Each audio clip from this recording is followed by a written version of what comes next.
আসসালামু আলাইকুম। অনেক দিন পরে একটা ভিডিও নিয়ে চলে এসেছি।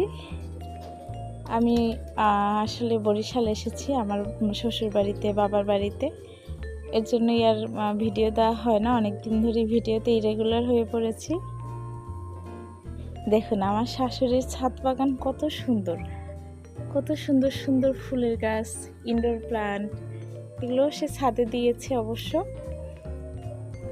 এই যে কত বড় একটা রাবার প্লান্ট, আমার এটা দেখেই মনে হচ্ছে আমি একটু কাটিং করে দেই, কত বড় হয়ে গেছে। কিন্তু আসলে সে একা একা তো এত কিছু গুছিয়ে উঠতে পারে না, এর জন্য আর কাটিংও তার করা হয় না। কাটিং করতে হলে আবার সেই পটের ব্যবস্থা করতে হবে বা পটে বসাতে হবে, এত ঝামেলা করা হয় না। আবার ওইদিকে কি বলে লাকি বাম্বু গাছটাও কত বড় হয়ে গেছে।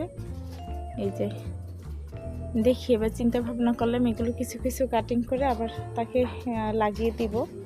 এইদিকে একটা ডাইফেন ব্যাখিয়া গাছের কত বড় অবস্থা, মানে এটা দিয়ে যে কতগুলো কাটিং করা যাবে। এই যে মাথাটা কোথায় আর তার গোড়া কোথায়।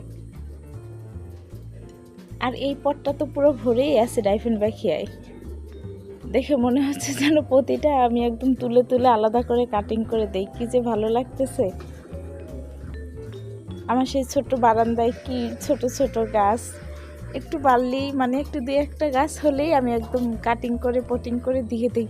আর এখানে গাছ কত বড় বড় হয়ে আছে, কিন্তু কাটিং করার লোক নেই।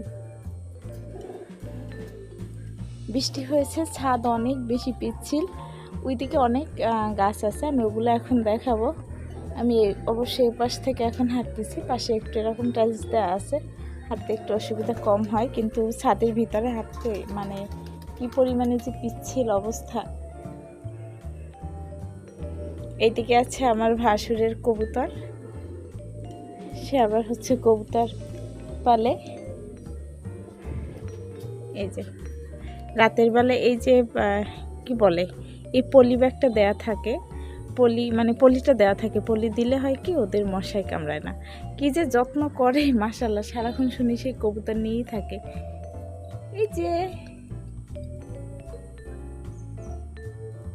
এই যে কবুতর আরও আছে টিনের চালে, উড়ে এসে পড়লো এই একজন।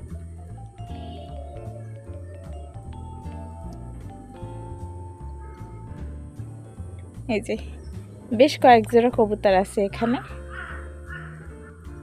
এই পাশে আবার হচ্ছে কিছু গাছ আছে, মরিচ গাছ বেশি দেখা যাচ্ছে। বা